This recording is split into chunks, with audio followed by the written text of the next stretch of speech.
All right, hi everyone. So this video will be a guide to building an Ottoman wargaming army covering periods from about 1450 to 1700.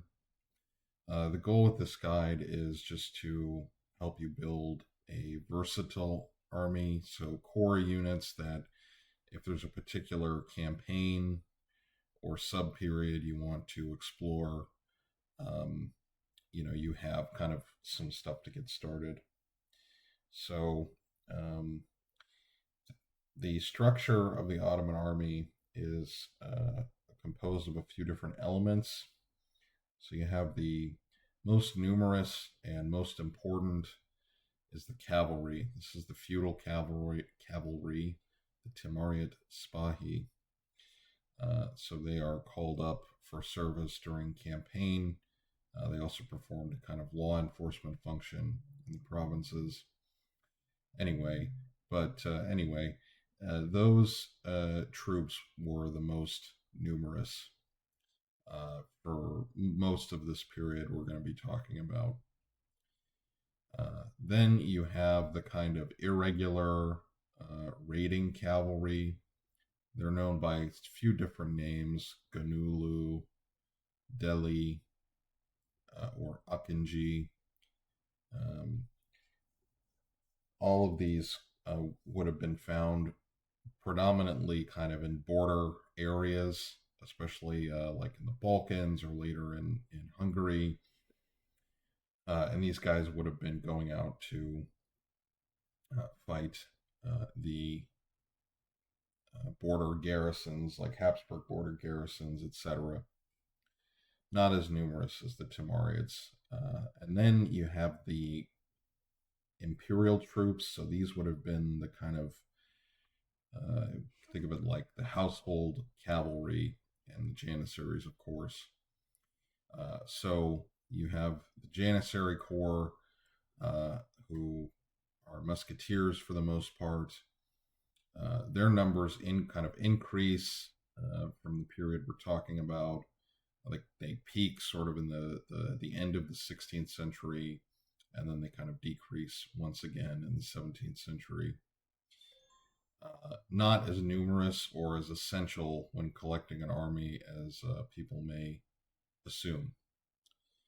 Uh, then you have the uh, Kapakulu cavalry. These are the imperial cavalry regiments stationed in the capital, similarly equipped to the Spahi. Um, and then you have the Topchi, the artillery corps. So there's both the kind of imperial artillery corps, then you usually have artillery troops in fortress garrisons.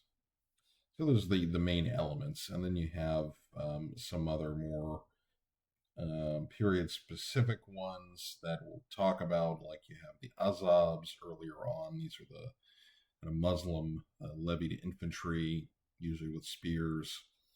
And then you have the Sekban or Tufengchi, these musketeers that get recruited in the 17th century uh, as additional foot troops armed with muskets. So those are the main elements. In this video, I'm going to focus on not getting into every detail, historical detail, but more on what you should buy. And we'll take a look at options in 15 millimeter and 28 millimeter. But the first thing I would recommend checking out is this book, The Last Muslim Conquest by Gabor Agostan. This, I think, will be the main standard reference text for general Ottoman military history for the period we're talking about. So this covers basically from the early Ottomans up to about 1720. And after that, there's a different book by Virginia Oxon that covers kind of the 18th century up to the end. But we won't be getting into that today. And if this is a pretty lengthy book, 688 pages, but I think it's worth the investment. You can also always just read different chapters from it. You don't need to, you don't need to read the whole thing cover to cover, although it is a good read. It's $49.95 from Princeton University Press, but they do have sales periodically, so you can always check back. And they also have the ebook, which is $20. So, or you can find it on Library Genesis if you would like to go that route as well. But it's also a nice book. If you get the physical book, it's nicely bound, has some nice pictures in it. So it's definitely worth an addition to, I think, anyone's library. And then the other point I will touch on briefly is the army lists. So in a lot of the army lists that are in war game rules, you'll see like things that'll say different profiles for like the Rumelian Spahi versus Anatolian Spahi. Rumelia is like the Balkans, basically Greece and the Balkans, and Anatolia is Anatolia, obviously, or things like that. When you're building your army, I would not get too worried about the names that are used in those army lists, because these like the Rumelian Spahi, that's really a geographic designation. That's not something, as far as I can tell from reading the original documents and chronicles. There's no difference in equipment really, or anything like that. I can't tell from any of the manuscript paintings, if there's some sort of essential difference. And I made a lengthier video about like the structure of the Ottoman cavalry earlier, so you may want to check that out. But yeah, that'll be another thing I might repeat in this video, is just buy the units I'm going to talk about. Don't get too wrapped up in what these different war game rule systems have established as Ottoman army lists, because they're going off of outdated information or incomplete information. It's not really a reflection on the rules writers. I'm sure they're most of the time they're doing their best, but some of these things have become kind of tropes, let's say, in war game rules. That's not really something you need to worry about just to build your army. So, all right, let's get started in actually the actual kind of main topic. What should you buy if you want to get an Ottoman army started? So we're going to look at assault group. This assault group in 28 millimeter, in my opinion, has the best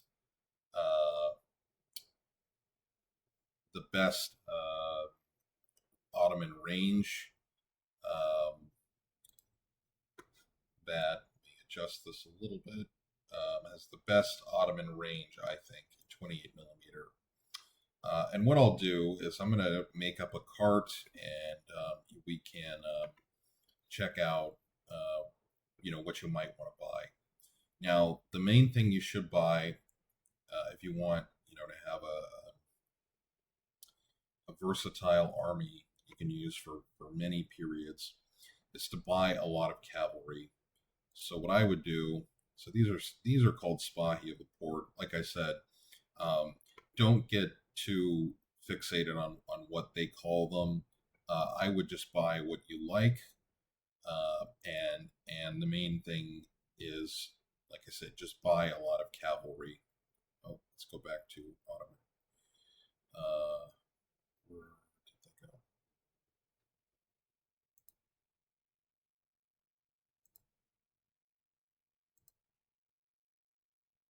There we are. Okay, so if I was doing this, what I would do is buy enough to make different Spahi units, and I would buy like maybe 3 to 4 cavalry units, and then for every 1 infantry unit. That's not a scientific ratio, but that's just to when you're building your army to give like the idea of what it looked like. And you can buy the ones with swords, you can buy the ones with lances, and then when you're playing, you would just maybe designate these guys. One type are the Spahi of the port, the other type are the provincial Timariot Spahi, depending on what you want to do. Uh, so that's what I would do. Buy 3 to 4 units of cavalry. Let's just go put this together.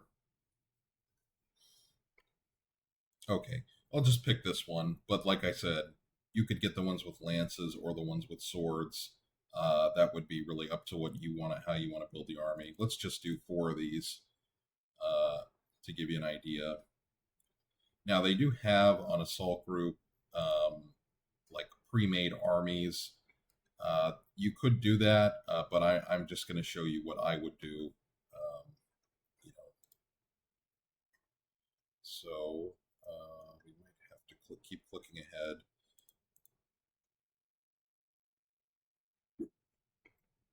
Okay, Spahi of the port.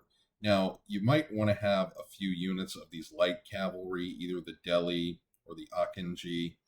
Um, it just depends what you like. I believe that these guys, the Delhi, have spears and bows, it looks like. Now, most of these Ottoman cavalry would fight with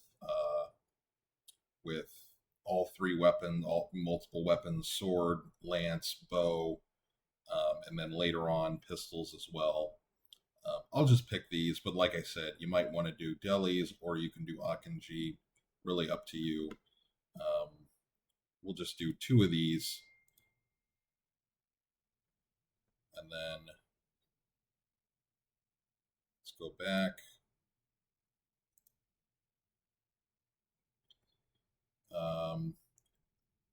Now for the Tu Fengqi, this depends what period you want to do. So if you want a more 17th century army, you could buy these Tu Fengqi, or you could buy the Azabs with missile weapons. Those could be your Sekban or your fortress garrison troops.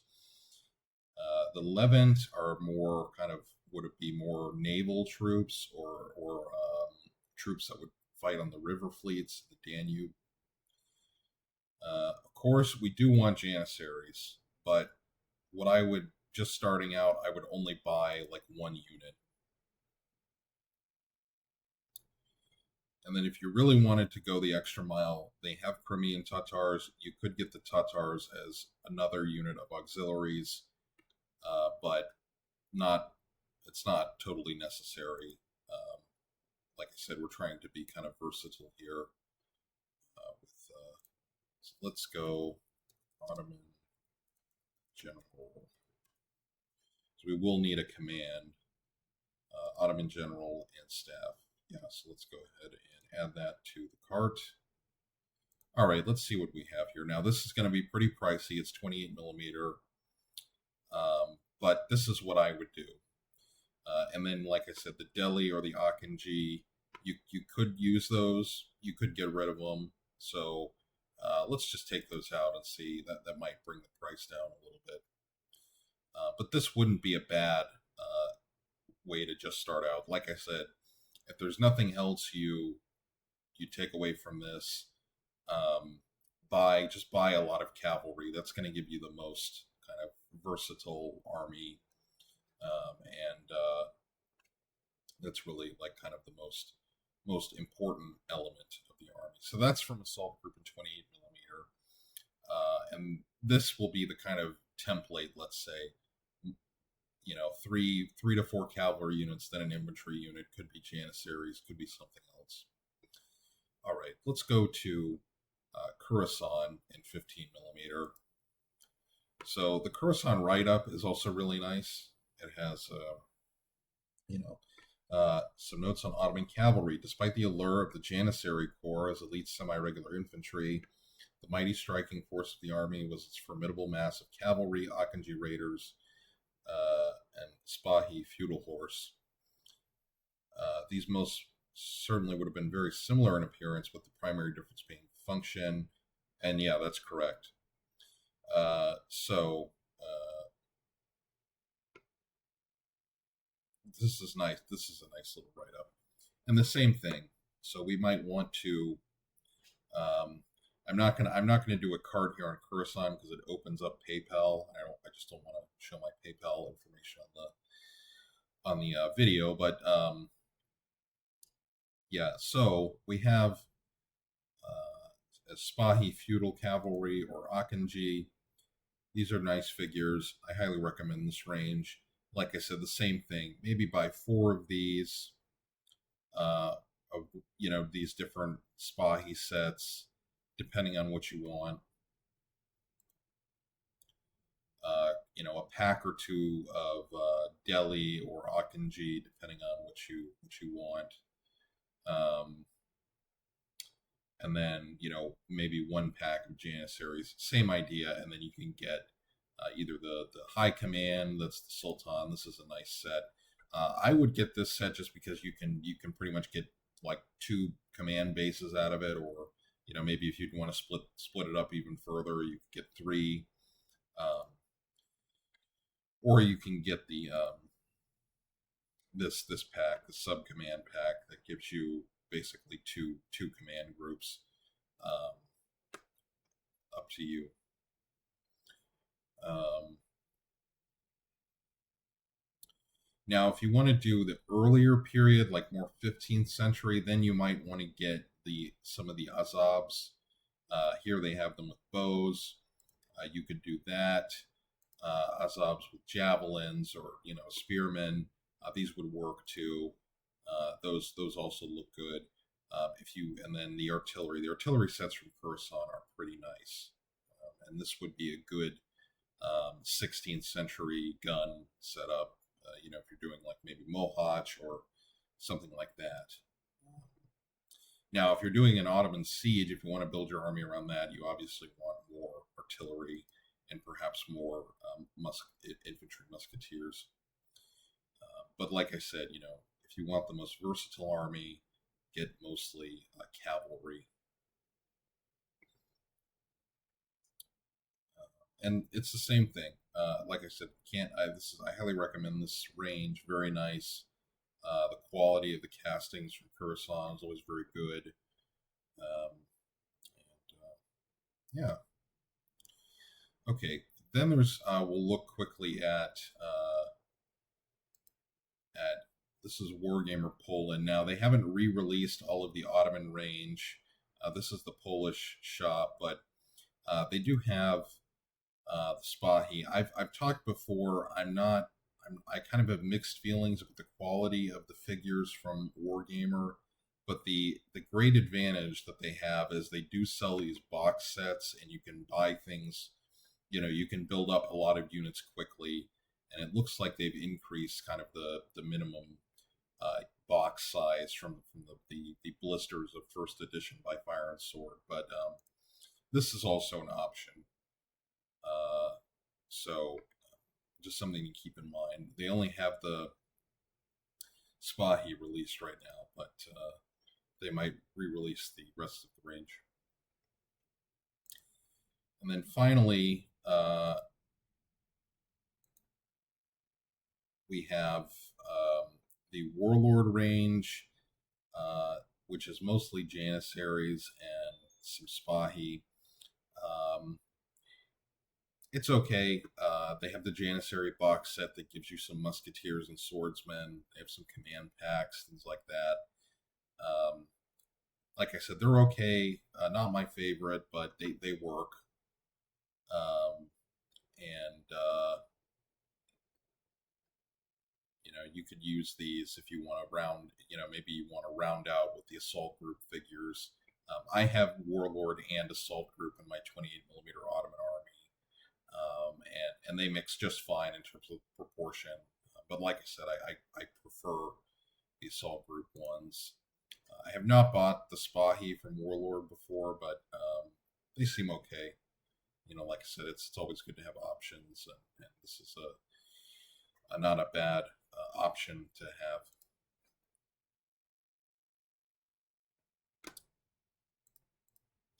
Okay, well that's the guide. I hope you enjoyed it. Found it interesting. Like I said, if there's any key takeaways, it's to buy a lot of cavalry. Just buy different types of cavalry, and don't get too focused on what the different army lists and different rules say, or these kind of wargamer tropes. Like I've seen periodically, like the Rumelian Spahi were more heavily armored than the Anatolian ones. I don't really, never seen any evidence that supports this claim, other than maybe there's an anecdote and a European source that's identifying something that could be true. But again, don't when you're building the army, don't get hung up on stuff like that. Uh, just buy cavalry, and then supplement it with some janissaries and a little bit of art and artillery, depending on what you want to do. And hopefully, this will give you a versatile, basic setup. And then, if you want to do some of the late 16th century conflicts, like with the Hungarians or the Habsburgs, then maybe you want to add more musket troops, right, or something like that. There's a particular campaign that you want to specifically war game. And if you have any questions, or if there's something you feel I haven't covered, I may have done a video about it if you're kind of new to the channel. So check my other videos. And then if it still doesn't answer, you can always leave a comment. And the only other thing I would say is, if you really want to build an Ottoman army, you might have to do a little bit of reading, and that's kind of part of the fun. Don't get scared. And it's not the easiest topic to research, but I would say in the last 10 to 15 years, there's been a lot more written about it. It's available in English, so it's much easier than it was. But there's still a lot of work to be done there from the historian side. At any rate, okay, I hope you like this, and found it interesting. I will, answer any comments, and have a good day, and thank you for watching.